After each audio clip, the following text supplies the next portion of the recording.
Okay, Cook Phuong National Park, Part 2. Yeah, so I saw an owl. It was a medium-sized owl. I would say it was brown. It wasn't a barn owl. It was pretty exciting. So then I arrived in the restaurant for 6:30, knowing if the guy didn't turn up, I would have to wait for another hour.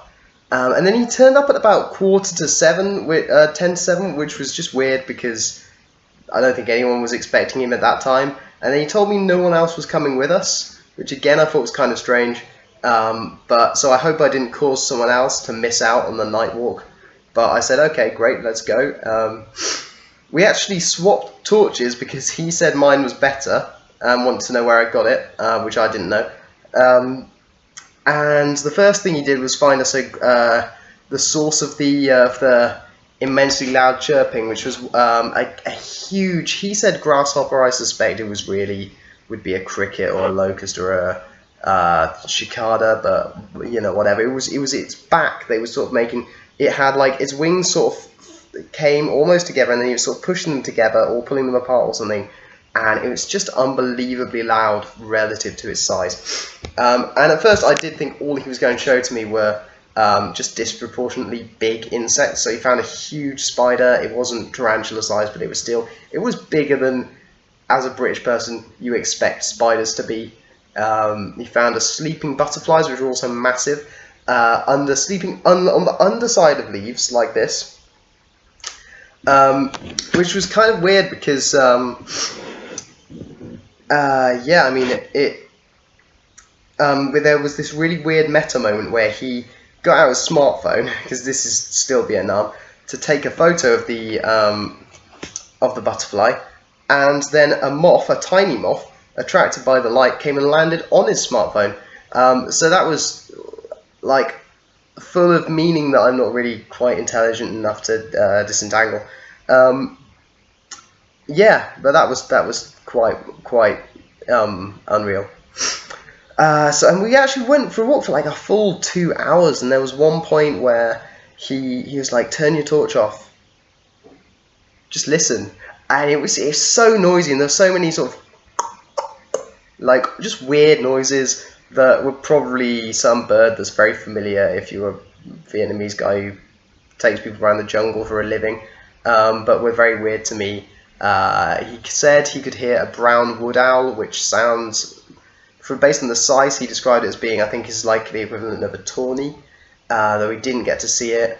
At one point he saw some eyes up in a tree, and I couldn't see them, but he couldn't see what animal it was. But we managed to get a civet, which was really exciting. I actually found it. I said, there's some eyes, they're really close together. And he said, I haven't seen them. And then he kind of shone his torch where I was shining mine, and or rather he shone my torch where I was shining his. And this thing sort of scuttled into the path and turned around and looked at us, and we saw the eyes again. And he said, "Oh, that's a civet," and it was sort of about the same size and shape as a cat. That was cool. Obviously, I don't know what kind of civet it was, but it's always good to see something that you've never seen before. And then we found another owl. This was a smaller, very pretty, sort of elegant one, sort of pale greyish, I would say, with a kind of whitish face. Might have been some kind of Scops owl. I basically went on Wikipedia and looked up different kinds of owls in Vietnam, and apparently there's about 19, and they all look kind of similar. But it was like a grouse or something, or a snipe, in the way that it kind of came like fluttering up something from the path quite loudly in front of us. I thought it was a bat, and then it kind of landed on a branch above us, and so we got to look at it for a while, and then we walked off, then came back the same way, and I assume it was the same owl.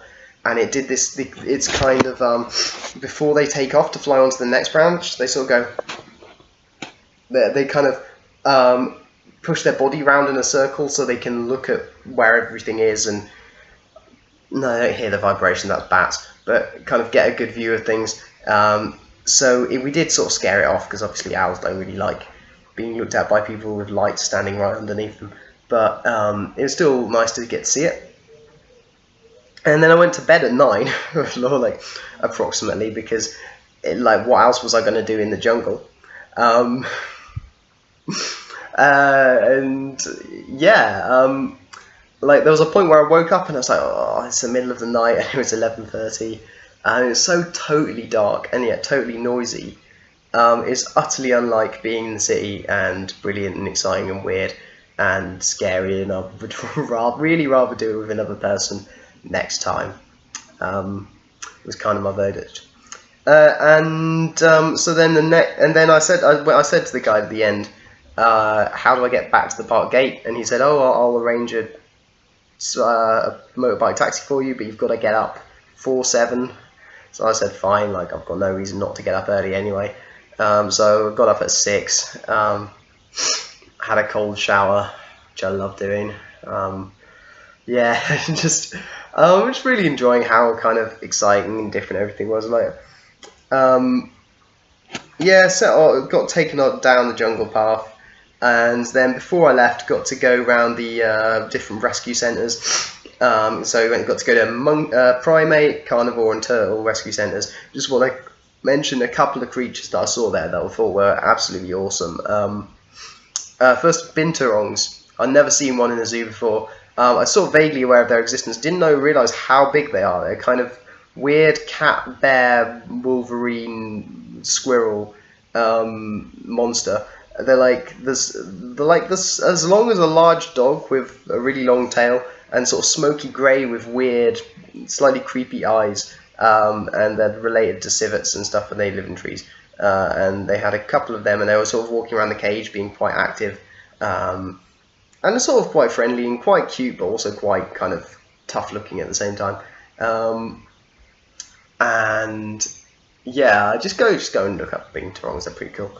And I also got to see some turtles, and there's one's called like the soft shell turtle, which is a critically endangered Vietnamese turtle, and it had this nose that was just really weird. It was sort of pushed out like it was on a little, almost sort of like tripod or telescope or something out from its face, and then its nose looked so much like a pig's nose. It was just really comical looking, and it was kind of just sticking its nose up out of the water. The rest of its body was under the water. And then there was also the Vietnamese pond turtle, which is just hilarious. It's got these sort of white, like black eyes with white rims around them that just look like, it kind of looks like the woman in the swamp from The Princess and the Frog, like it's wearing sunglasses, and it's just got this genuinely kind of lackadaisical manner to the way it kind of pushes the water past itself when it's swimming, makes it look slightly like it's bumping into things, and it had like weeds growing on its shell. And it was just the kind of the most relaxed, almost sort of stoned looking creature you've ever seen. Very, very sweet, and they're really endangered as well. So yeah, didn't get to see any pangolins. I think you have to go in at night to do that, which is like 10 times the price. And obviously I was doing the night walk instead. And I actually went back very early, just because that I kind of wanted to get to Hanoi reasonably early, be prepared for the working week, and just not get taken out any more by my cold than I already have been. Yeah, you can hear me being a bit horrible now. So I'm going to do my best to write the rest of this up tonight, because I'm far more articulate in the written word. Like I say, Llaqui Detritus is the YouTube channel. Jack Nutgens, that's NUTTGENS. .wordpress.com is the website. There's actually a very similar account of my trip to Sweden, which is all about looking for wildlife. Also some first impressions of Hanoi and Vietnam in general that I think you'll enjoy reading, and other stuff on there as well, also links to my fiction.